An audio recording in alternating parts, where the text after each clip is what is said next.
굿모닝. 오늘 저 한글날이에요. 그 고유의 말과 고유의 글을 가지고 있는 민족이 지구상에 그렇게 많지 않습니다. 가까이 베트남 같은 나라도 보세요. 보면은 말은 베트남어가 있거든요. 독특하죠. 니냐오 하면서 이게 높낮이가 굉장히 높은, 중국어보다 더 높낮이가 이렇게 많잖아요. 구성인가 그렇다 그러죠. 그런 그 베트남어가 있는데도 글은 알파벳으로 자신의 글을 쓰잖아요. 근데 우리에는 우리의 말도 있고 글도 한글이라고 하는 아주 멋진 글자로 우리 말을 표현하고 있으니까 참 정말 지구상의 대단한 민족이에요. 우리 한민족. 그렇죠? 우리는 그 뭐랄까 소나무가 되게 많잖아요. 여기도 동네산인데도 막 그냥 소나무 밭입니다. 그래서 이 풀냄새가 소나무 향이 이렇게 쭉 나서 되게 기분이 좋네요. 어저께 제가 올린 그 동영상의 댓글 가운데 참 인상적인 것들이 많이 있었습니다. 근데 그 중에서도 이제 가장 기억에 남는 몇몇 것들이 이제 이런 거예요. 오 선생님은 그 자녀 교육을 시키는 데 있어서 지금까지 가장 후회되고 그리고 가장 잘했다고 생각되는 부분이 어떤 겁니까? 중학교 1학년 아이를 둔, 중학생을 둔 부모, 엄마의 그런 그 질문이 있었고요. 그와 비슷한 질문들, 그리고 나름대로 여러 가지 여러분의 생각을 이야기한 댓글들 재밌게 잘 읽어봤습니다. 구구절절이 맞는 얘기죠. 여러분이 주신 댓글, 뭐 우리나라 공교육에 문제가 많다, 공무원들도 문제가 많다, 맞는 얘기죠. 맞는 얘기인데 남을 비판하는 것은 참 쉬운 일입니다. 어려운 일은 아닌데, 반대로 그렇다면 여러분이 만약에 국가를 운영하는 사람이어서 공무원을 이렇게 뽑고 그 다음에 공립학교를 운영하는 데 있어서 어떻게 해야지 되겠어요? 여러분이라면 그 학교가, 예를 들어서 공립학교가 그렇게 미래지향적으로 운영이 되고 막 이렇게 하려고 그러면은 그 운영의 주체인 학교 선생님들이 바뀌어야 되잖아요. 근데 학교 선생님들이 하루아침에 바뀔 수는 없잖아요. 지금 막 그 50대 넘어가는 학교 선생님들도 많이 계시는데, 그동안 그 타성에 젖어서 그냥 그렇게 교육 현장에서 지금까지 왔는데, 갑자기 뭐 새로운 뭐를 갖다 뭐 한다 그러면 다 그 학교에 계신 선생님들도 우리의 친구고 우리의 후배들이고 뭐 우리의 형제들이고 다 그런 분들이잖아요. 뭐 어디 외계인이 아니잖아요. 그러니까 그분들 어떻게 하겠어요? 그렇다고 해서 야 이건 말이 안 돼, 정말 참신한 아이디어, 참신한 그 교육을 받은 새로운 영입 인재들로 학교를 바꿔, 그래야 나라가 발전해, 다 해고 안 되잖아요. 안 되잖아. 공무원 시험을 볼 때도 좀 창의적인 아이디어를 가진 공무원을 막 뽑고 싶다, 그런다고 해서 공무원 시험 그렇게 출제할 수 있어요? 그렇게 해서 공무원을 뽑을 수 있냐고요. 난리 날 텐데 나라에서 국민들이. 그죠? 그러니까 그렇게 비난하기는 쉬워도 그럼 개선책을 만들어 봐라. 여러분이 그 개선의 주체가 되면은 고민도 많을 뿐더러 그게 쉽지 않을 거란 말이에요. 저는 항상 어떤 문제를 대할 때 내 입장에서 내가 누구를 비판하는 건 정말 어렵지 않아요. 지금 정부도 그렇잖아요. 지금 정부도 그러면 예전에는 그 상대방이 집권하고 있을 때 막 비난하다가 막상 내가 정부를 운영하다 보니까 그 생각만큼 그렇게 안 되잖아요. 그죠? 그러니까 항상 전체 뭐 지금 정부를 꼭 적극적으로 비판하고 제가 지금 그러고자 하는 게 아니라, 누구든지 입장을 바꿔놓고 생각하면 남을 비판할 때는 그게 참 쉬운 일이지만 내가 그 입장이 돼가지고 뭐를 할 때는 생각만큼 그게 쉬운 일이 아닐 수도 있다라는 거예요. 네, 그런 거거든요. 그래서 저는 항상 어떤 주장이냐면, 항상 상대방의 입장도 고려해서 일단 내가 할 수 있는, 그리고 나의 가족이 할 수 있고 나의 가장 가까이에 있는 사람들로부터 변화를 주자. 항상 저는 그 주장이거든요. 나부터 잘하자, 내 자식부터 잘 인도를 하자, 주변에 있는 사람 잘 해갖고 서서히 한꺼번에 변화가 안 되거든요. 안타깝지만 그런 생각입니다. 자, 그러면 이제 교육의 방향성을 한번 보자고요.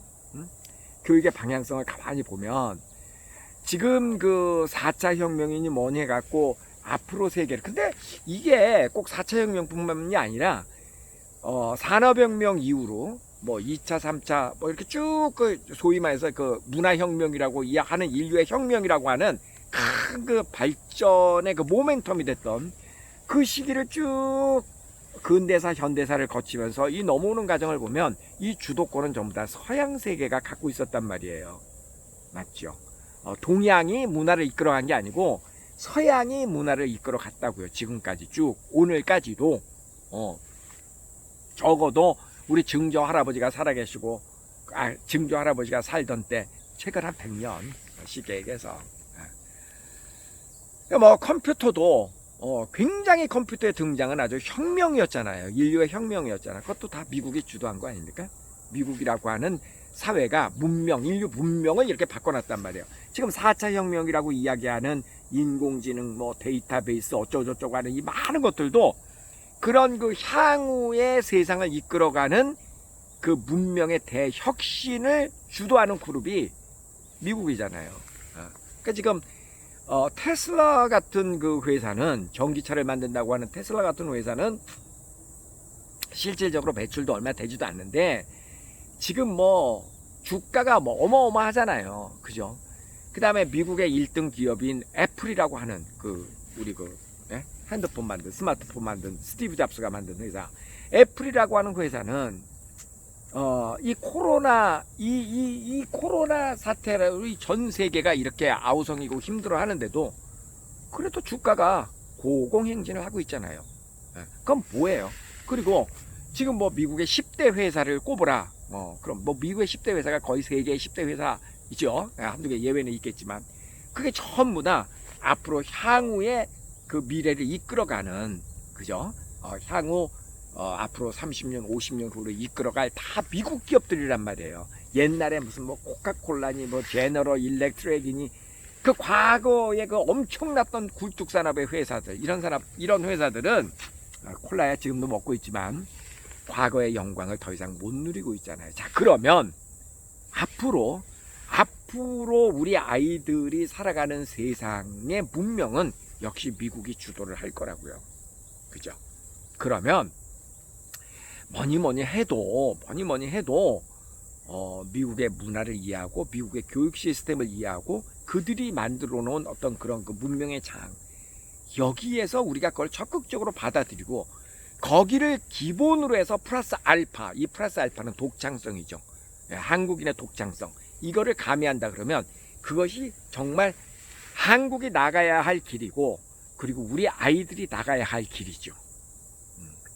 예를 들어서 지금 보세요. 우리 의식주를 감싸고 있는 많은 것들, 우리 문명의 이기들, 저희 복장서부터 시작해서 뭐 지금 우리가 쓰고 있는 스마트폰, 텔레비전, 거의 다 모든 것들, 그냥 우리가 한국 음식을 먹는다라는 거 정도하고 한국말을 쓴다는 거를 정도 제외하고는 뭐 사는 것도 우리가 한옥에서 사는 것도 아니고 거의 대부분이 서양 문화의 지배를 지금 현실적으로 받고 있죠. 그죠? 그 다음에 뭐 주식제도, 정치제도, 전부 다 이게 미국에서 건너온 제도잖아요. 그만큼 우리가 현실적으로 우리가 지금 이 시대에 살고 있는 것도 서양 문화의 지배를 많이 받고 있다고요. 그런데 그럼에도 불구하고 우리는 희망을 봤죠. 어떤 희망을 봤어요? BTS를 보세요. BTS가 부르는 그 노래를 보면 뭐 다이너마이트나 이런 그 세계적인 그 빌보드 차트 세계 1위권의 노래가 됐잖아요. 그 노래를 이렇게 보면 노래 가사도 저게 한국어 가사인지 영어 가사인지 구별이 안 될 정도로 상당히 믹스가 많이 됐죠. 그리고 그게 무슨 뭐 가야금으로 무슨 피리로 부르는 노래가 아니니까 서양 음악이죠. 그죠? 서양 음악의 베이스를 뒀지만 그러나 거기에 한국적인 게 상당히 가미가 되어 있죠. 노래 속에는 분위기에도 그렇고 노래 가사에도 그렇고, 그죠? 2대8 법칙이죠.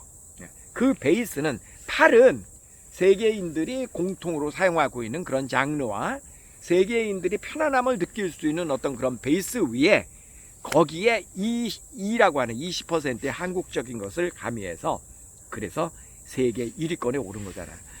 뭐 사실 뭐 지금 뭐 삼성전자니 우리나라에서도 그 세계적인 그룹들이 그 이름은 삼성이지만 실질적으로 뭐 독특한 한국과의 뭐를 만드는 기업이 아니잖아요. 뭐 삼성의 뭐 스마트폰, 그 다음에 뭐 D램이고 뭐 이런 것도 전부 다 그냥 우리나라에서 독자적으로 개발했다기보다 그 원천 기술은 다 미국에서 나온 거잖아요. 그죠? 자, 그러니까 제 이야기의 요점은 뭐냐면, 앞으로 세대를 나가야 할 사람은 서양 교육, 미국의 교육과 아까 미국 시스템을 이해하고 서양이 그 주도적으로 문명이 주도하는 그런 그 4차 혁명의 개념을 이해하는, 그러니까 그 원초적 기술은 미국이 갖고 있단 말이에요. 그럼 어떻게 하지 돼요? 그럼 우리는 그들의 문화, 미국의 시스템, 미국의 그 원천 기술을 이해하는 게 참 중요해요. 이거 잘못 오해하면 정말 안 됩니다. 이걸 잘못 오해해서 그럼 뭐 한국 사람이 미국의 앞잡이가 되라는 얘기냐? 그거 아닙니다, 여러분. 절대 그렇게 이해를 하면 안 됩니다. 그렇게 따지면 미국이라는 나라는 족보도 없는 나라예요. 미국은 여러분, 미국 음식에 뭐가 있어요? 미국의 고유한 음식이 뭐가 있어요? 그 족보도 없는 나라에 그렇게 따지면. 그러니까 우리나라로 따지면 서울에 뭐 특별한 음식, 서울이라는 게 뭐가 있어요? 다 서울은 지방 각국에서 다 이렇게 올라가고 서울이라고는 도시를 만져요. 뭐 서울의 토백이가 뭐 얼마나 돼? 그런 개념으로 이해를 하라는 거지. 현실적으로 좀 이해를 해보자라는 거예요. 현실적으로. 이런 거 있잖아요. 어떤 사람이 태권도를 배우는 서양인이 있다. 그럼 체구는 한국 사람이 부족하죠. 그럼에도 불구하고 세계 태권도 대회에 나가면 한국 사람들이 1등 하잖아요. 왜냐하면 종주국의 노하우라는 게 있거든. 그죠? 종주국의 노하우가 있다고요. 그리고 매우 한국적인 뭐 창이라든가 이런 걸 서양에서 공부를 한다 그러면 그 사람은 그 창의 원천 기술을 배우기 위해서 한국에 와야지. 그 한국 음식 먹고 한복 입고 그 문화생으로 들어가서 그런 문화와 이런 모든 것들이 녹아나면서 거기서 창을 배워야 그게 뭔가 거기에서 그 문화의 숨결과 그런 게 양복 입고 창 공부해가지고 창이 제대로 배워지겠어요? 그런 거 있잖아요. 그러니까 자 결론은 일단 서양 문화를 배워온 사람들이 그런 것들을 빨리빨리 우리나라 사람들에게 교육을 시키면서 그러면서 거기에다가 독특한 한국적인 것을 더해서 세계화를 하는 거. 이게 이제 포인트란 말이에요. 이게 포인트란 말이에요. 그래서 사실은 어떻게 보면 아이디어란 거는 뭐 미국에서 그냥 상상 속으로 하는 얘기입니다. 미국에서 박사학위를 세계 각각 분야에서 받아온 그런 사람들이 우리나라 초등학교, 중학교, 고등학교 현장에 가서 미국화 교육을 시키라는 것이 아니라 그런 거를 베이스로 두고 거기에 맞는 한국적인 것을 또 이렇게 접합을 시켜서 BTS를 만들어내자라는 거지, 말하자면. 그렇게 교육을 시키는 것이 가장 미래지향적으로 가는 방향인데 어느 세월에 공교육을 그렇게까지 갈 수 있겠어요? 그러면 항상 제일 먼저 가는 건 뭐예요? 사교육이 공교육보다 앞서가는 겁니다. 어쩔 수 없어요. 사교육이 공교육보다 앞서가는 거예요. 그러니까 일부 특정한 사립학교에서는 그런 그 선생님들을 모셔다 놓고 특수한 인재들을 대상으로 해가지고 그런 교육을 시키고 그것을 옆에서 이렇게 본 공교육의 선생님들이 저렇게 하면 되는구나. 그럼 그걸 또 따라서 그게 이제 공교육이 따라가고 그러는 거죠. 순서가. 근데 안타깝게도 우리는 지금 그렇게 가려고 하는 사립학교를 전부 다 없앴죠. 그래서 교육 평준화. 근데 이게 그것도 참 안타까운 게요. 그게 꼭 정치하는 사람들의 잘못이다라고 얘기하기에는 물론 그들이 잘못한 것도 있죠. 근데 못지않게 이 국민들의 성향이 그런 걸 원하는 부분도 또 부인할 수는 없어요. 왜냐하면 우리나라 사람들이 남들이 잘 되는 꼴을 못 보잖아요. 배가 아파서. 약간 그런 거 있죠. 사돈이 땅을 사면 뭐 배가 아프다. 똑같아야 마음이 편하잖아. 이거 굉장히 그 예전에도 한번 얘기했지만 농경문학원적인 그 의식구조거든요. 그러니까 남이 좀 잘 되고 특별한 사람이 뭔가를 좀 잘 되고 앞서가면 그런 것들을 본받아서 뒤에가 이렇게 쭉 따라가고 이렇게 갖고 사회가 발전하는 건데 그리고 사립학교도 그래요. 어떤 그 사립학교라고 하는 집단이 먼저 생기기 전에 개인이 먼저 가는 거죠. 그래서 조금 능력 있는 개인들이 아이들을 유학을 보내고 그렇게 하고 유학을 갔다 온 사람들이 돌아와서 사립학교, 사립학교를 세우고 그런 사립학교에서 인재들을 길러내고 그것이 또 표본이 돼서 공립학교에도 내려가고 그게 기업이 된다 그러면 외국에서 공부를 많이 한 사람들이 우리나라에 들어왔고 기업에 먼저 들어가서 그래서 보면은 공무원 집단들보다는 사기업이 항상 앞서가잖아요. 인재들이 많잖아요, 사기업에. 그러니까 뭐 삼성전자라든가 이런 사기업이 그런 경쟁을 위주로 하는 기업이니까 그런 사람들이 들어와갖고 배우면 그 다음에 이제 공기업이 따라가고 그 다음에 이제 또 국가 시스템도 따라가고 이렇게 되는 것이 사실 발전적이죠. 네. 그게 순서입니다. 그게 순서. 세상의 모든 건 그래요, 여러분. 제가 요즘 시계에 관심이 많아가지고 그냥 취미생활 좀 하고 있습니다만 시계도 보면 그렇죠. 뭐 비싼 시계를 누군가가 아주 그건 아트죠. 기술의 어떤 혁신적인 발명이고 그런 시계를 누군가가 만들어내겠죠. 그럼 그 시계를 처음에 만든 사람은 되게 비싸겠죠. 그 시계는. 그 다음에 이제 그 비싼 시계를 팔리면 그 사람은 또 새로운 기계를 만드는 또 자금이 확보가 되니까 새로운 기계를 또 만들겠죠. 그러면 그 예전까지는 10년 전에는 그게 최고의 기술이었던 게 자꾸 내려가잖아요. 그래가지고 나중에는 그 기술이 보편적인 모든 사람이 갖게 되는 한 뭐에서 50년 전에는 어마어마한 부자만 소유할 수 있었던 그런 시계를 50년이 지난 다음에는 모든 사람이 갖게 되는 국민의 시계가 될 수도 있죠. 그럴 수 있는 거 아니야. 그러니까 문명이 그렇게 해서 발전이 되는 거잖아요. 근데 누군가가 앞서가고 튀고 잘난 꼴을 못 봐준다면 야, 뭐 돈 있는 사람만 그러면 잘난 교육을 받아야 돼? 돈 있는 사람만 사립 교육을 받아야 돼? 안 돼. 평준화.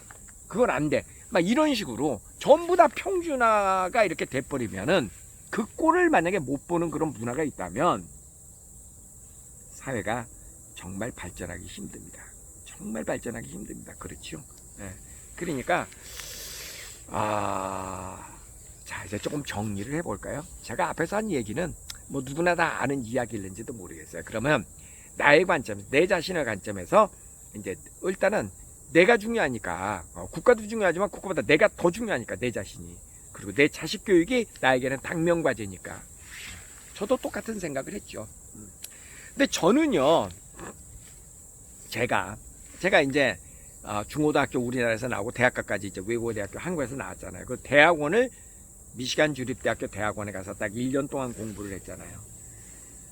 저는 평생 공부를 하면서 대학원에서 1년 공부한 것이 정말 충격이었어요. 충격. 왜냐하면 제가 우리나라에서 이렇게 공부하고 있는 동안에는 그냥 남들처럼 보통 사람들처럼 그렇게 공부를 했는데 공부 잘하지도 못했지만 제가 늘 얘기하잖아요. 한국 교육은 정답이 있는 교육. 뭐 뭔가 정답이 있는 것 같고 외워가지고 하고 또 이게 외우는 머리가 안 좋으니까 맨날 돌대가리니까 그냥 점수도 뭐 그냥 그렇고 그랬는데 제가 미시간 주립대학교에 가서 1년 동안 공부하는 과정에서 깜짝 놀랐잖아요. 좀 건방을 떨어볼게요. 서양 사람들 기준에는 오성식이 천재였더라고. 한국 기준에는 바보까지는 아니고 한국 교육에서는 그냥 그저 그런 사람이었는데 서양 교육 시스템에서는 오성식이 천재였더라고. 뭐가 천재였냐면 뭔가 이렇게 생뚱맞은 생각을 하고 혁신적인 생각을 하고 뭔가 도전적이고 그러니까 뭐 이런 생각을 하는 사람을 서양 교육은 되게 좋아하더라고요. 저 약간 좀 그런 거 알잖아요. 약간 제 스스로 또라이라 했잖아. 그래서 제가 미국 교육을 받고 나서 완전히 제 인생이 확 바뀌었어요. 180도로 바뀌었어요. 그때 이후로. 일단 자신감이 굉장히 생겼죠. 야, 나는 내가 그냥 우리나라에서 반에서 한 20등 하고 그저 그런 인간인 줄 알고 공부도 잘하지 못하고 그냥 그런 줄 알았는데 야, 미국 가고 내가 대학원에 1년 만에 졸업을 했고 천재라는 얘기를 들었거든요. 와, 아싸, 내가 바보가 아니라 나를 못 알아주는 평가를 제대로 못하는 한국의 교육 시스템이 잘못된 거구나. 그런 생각을 그때 갖게 된 거예요. 그때 이후로 제가 오늘 이 나이까지 이렇게 아주 잘 나가고 있습니다. 스스로 생각할 때. 그냥. 근데 이제 우리 아이들 처음에 영어 때문에 한 2년간 미국에서 살다 왔거든요. 영어 때문에. 오성식 애들이 영어를 못하면 안 되잖아요. 그래서 2년 동안. 그리고 언어는요, 절대 나이예요. 어린 나이에 하지 않으면 언어는 정말 많이 힘듭니다. 그걸 너무나 잘 알고 있었기 때문에 2년간 이제 미시간에 가서 살다가 돌아와서 한국에서 정말 강남 1번지에서 정말 제대로 한번 교육시켜보자 하고 했는데, 옛날 제 생각이 나더라고요. 막 그 초등학교 뭐 5, 6학년 되는 아이들, 이런 애들도 막 새벽 1시까지 공부하고 그러잖아요. 스케줄이 막 팍팍하게 하고 뭐 30분, 1시간 동안 뭐 피아노도 뭐 월수금 피아노 예를 들어서 뭐 친다 그러면 월요일 날은 피아노, 뭐 수요일 날은 뭐 오보에 뭐 하여간 배운다고 칩시다. 그러면 30분 숙제. 그러면 그 다음 스케줄이 있기 때문에 시간을 보면서 피아노를 쳐요. 아, 10분 남았네. 아, 5분 남았네. 이렇게 피아노 쳐가지고 피아노 치는 겁니까? 아니라고 보거든요. 그래갖고 뭐 돈은 돈대로 들고 가액 공부비 엄청나게 들잖아요. 학원비. 돈은 돈대로 엄청나게 들고 애들은 애들대로 힘들어하고 새벽 1시까지 공부하고, 근데 옆에서 이렇게 하는 꼴을 보니 저건 공부가 아니야. 나의 과거의 모습을 보는 것 같아요. 저도 진짜 나름 공부 무지하게 했거든요. 하면 뭐해? 적성에도 없는 거 하는데 하면 뭐하냐고 그거. 내가 딱 보니까 우리 애들 아들 딸을 보니까 아유 하는 꼴이, 내가 우리 아이들보다 내가 한 30년 더 나이 들었으니까, 야 이게 30년 전이나 지금이나 뭐 달라진 게 없네. 저렇게 갖고는 비례가 없다. 저게 뭐 저거 하는 게 뭐. 근데 이제 그렇게 생각하면서도 사실 남들이 다 그렇게 하니까 나 혼자 그렇게 생각 안 하기가 쉽지 않잖아요. 사실은. 그죠? 저도 그 여러분의 고민 압니다. 그래서 사실 그래서 이거는 아닌 것 같다. 그래서 저 이민 가게 된 겁니다. 캐나다로. 캐나다로 그래서 이민을 간 겁니다. 서양 교육 때문에, 아이들의 서양 교육 때문에. 저는 그걸 알고 있었거든요. 뭐를 알고 있었냐면 문화를 주도하는 것이 당분간 지금 우리가 살고 있는 동안에는 서양 문화가 주도를 하고 있고, 그렇다고 우리 거를 버리란 얘기는 아닙니다. 서양 문화가 주도를 하고 있고, 그러면 그들의 문화를 익히는 거, 그들의 문화를 익히는 건 우선 언어를 익히는 거죠. 영어를 익히는 거. 그 다음에 두 번째는 그들의 의식구조, 사고방식을 익히는 거. 그리고 세계를 주도하는 그런 흐름의 문화 코드를 읽을 줄 아는 거. 그리고 난 다음에 거기에다 우리 것을 더하는 거. 그렇게 해서 창조적인 새로운 뭔가를 만들어내는 거. 저는 그것이 내 자식들이 가야 할 길이라고 저는 생각을 했습니다. 그래서 이민을 가게 된 겁니다. 그래서 서양 교육을 시키게 된 거고요. 저는요, 제가 그 공공방송, 뭐 KBS나 MBC나 SBS나 이런 공영방송이라든가 케이블 TV 이런데 이제 더 이상 출연하고 싶지 않은 이유가 뭐냐면, 제가 제 생각을 마음대로 이야기하는 것이 불가능해요. 왜냐하면 지금 여러분은 이 폐쇄적인 정말 이게 OSS TV라고 하는 폐쇄적인 공간에서 저와 거의 이렇게 1대1로 만나서 이야기하는 것처럼 이야기를 하기 때문에 저는 그냥 저의 생각을 허심탄회하게 얘기할 수 있습니다. 그러나 이것이 너무나 많은 사람이 보는 공공의 채널이라든가 제가 공적인 위치를 갖게 되면 제 생각을 마음대로 얘기하는 것이 불가능합니다. 그게 꼭 법이 어째서가 아니라 그 법의 문제가 아니고 정서상의 문제가 있죠. 정서상의. 그러니까 뭐 이해하시죠? 무슨 얘기인지. 그래서 저는 이제 뭐 이 사람 눈치 보고 저 사람 눈치 보고 내가 하고 싶지 않은 얘기를 많은 사람 눈치 때문에 해야 되고 그렇게 하고 싶지 않고요.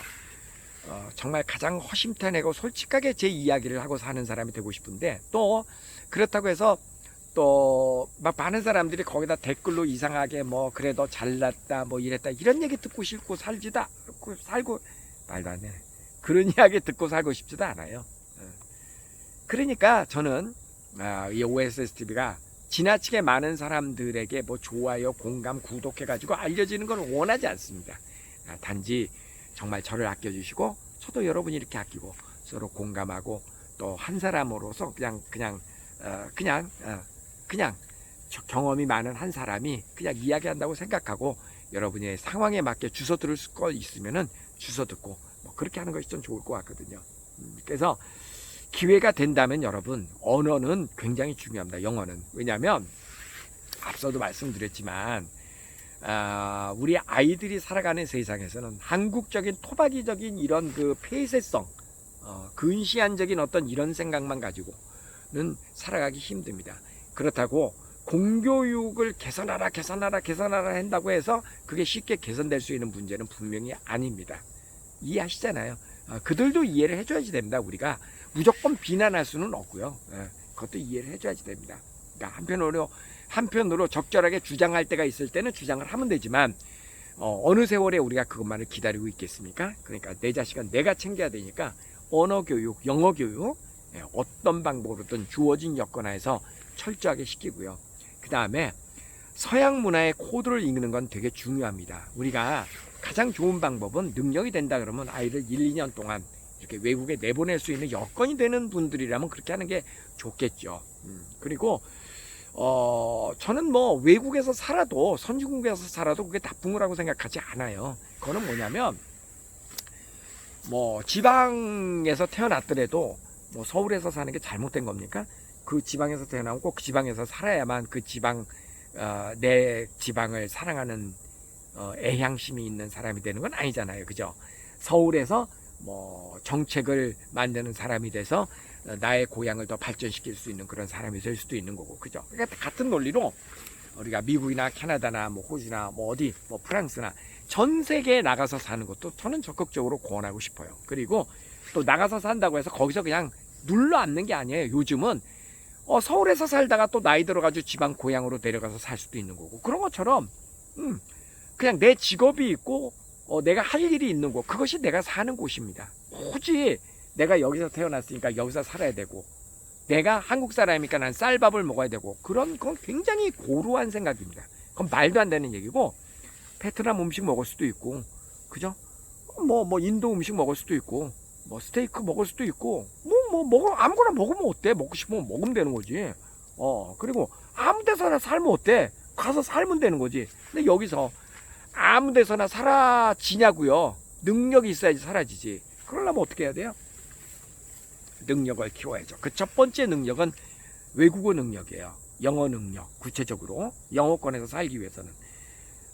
그리고 더 나가서 제2외국어, 제3외국어도 할 줄 알면 더욱더 좋겠죠. 그러니까 외국어 능력은 어렸을 때 아이들에게 갖춰줘야 되는 가장 중요한 능력 중에 하나입니다. 그 언어 능력이 곧 사고의 개방성을 의미하기 때문에 그렇습니다. 언어 능력 되게 중요하고, 기회가 되면 아이들을 유학을 보내거나 아니면 한국에서도 언어 능력이 충분하면 요즘은 온라인으로 굉장히 많은 정보를 접할 수 있기 때문에 세계 각국의 어떤 그 정보를 접하면서 우리나라에서도 깨어있는 사람이 될 수 있다고요. 근데 참 중요한 게 있어요, 여러분. 항상 그렇잖아요. 사람은 자기가 경험한 세계에서 자기가 경험한 것만큼 보고 느낄 수 있다는 이야기 여러분 많이 들어보셨죠? 그죠? 제가 우리 아이를 쉽게 그 이민을 가고 외국 교육을 서양 교육을 시켜야겠다고 마음을 먹을 수 있었던 것은 제 자신이 유학을 통해서, 제가 미국에서 대학원을 나와서 제 자신의 인생이 180도로 바뀌었기 때문에, 그런 경험이 있기 때문에 어렵지 않게 우리 애들을 외국에서 교육을 시킬 수 있었던 겁니다. 그러면 뭐예요? 그러면 결국은 부모님이 깨어 있어야 자식을 이끌어 줄 수 있다라는 이야기가 됩니다. 그럼 부모님이 어떻게 깨어 있을 수 있을까요? 방법을 찾아보세요.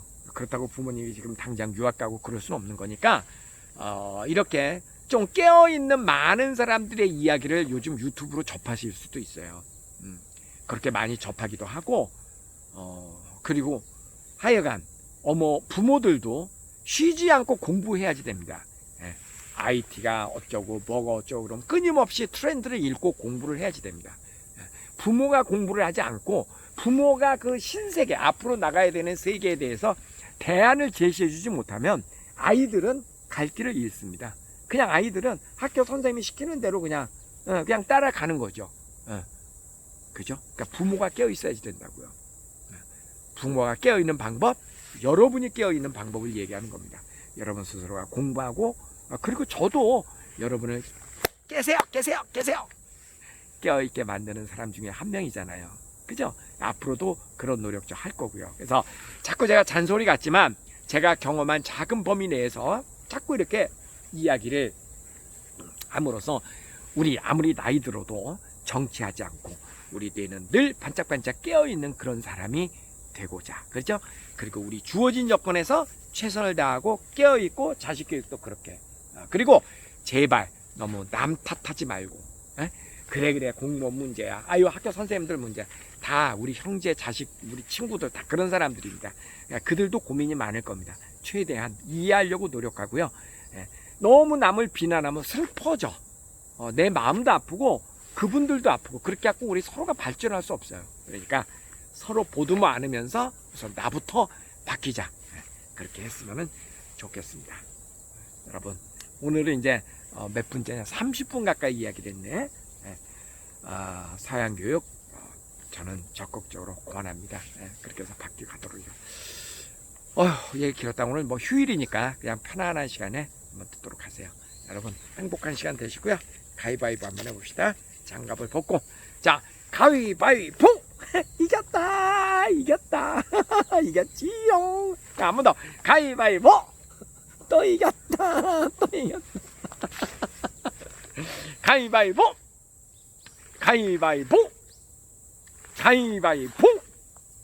와, 5번 했는데 몇 번 이기셨어요? 아이고, 안녕히 계세요.